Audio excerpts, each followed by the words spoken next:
গাড়িটা একটু দেখাও, গাড়িটাই তো দেখা যাচ্ছে না। আচ্ছা এই যে ইকো ডেলিভারি হচ্ছে ইসকনে। আচ্ছা শুভ্র 3 দিন আগে বুকিং করেছিল গাড়ি। কেমন লাগছে শুভ্র গাড়ি? ভালো। এটা কি প্রথম গাড়ি? এটাই প্রথম। আর ওই দিদি এসছে, শুভ্রর ওয়াইফ, পুচকেও এসছে। এবং আপনার কি ব্যবসার জন্যই তো গাড়িটা নিলে শুভ্র? কেমন লাগছে দিদি? খুব ভালো। সাবধানে গাড়ি চালাবেন আর বন্ধু বান্ধবের হাতে ভুল করে গাড়ি দেবেন। আচ্ছা উনি মানে পিছে মশাই না?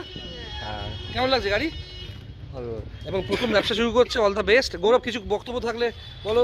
বলছি বিপ্লব? যেমন ভাবে চালাবেন, পার্সোনাল ভাবে চালান না কমার্শিয়াল ভাবে, একটু ঠিকঠাকভাবে মেনটেন করবেন গাড়িটা। সিট বেল্ট পড়বে, সিট বেল্ট পড়বে। আর চেষ্টা করবে পেট্রোল বেশি চালানো, ঠিক আছে? তাহলে হ্যাঁ গাড়িটা পেট্রোল। ভালো থাকবে। আমি এবার এটা ডুও গাড়ি আছে, গ্যাস প্লাস পেট্রোল, কিন্তু আমার সাজেশন পেট্রোলেই বেশি চালানো উচিত, কারণ ইকোর মাইলেজ ভালো আর পেট্রোলে গাড়ি চালালে ইঞ্জিন খারাপ হয় না।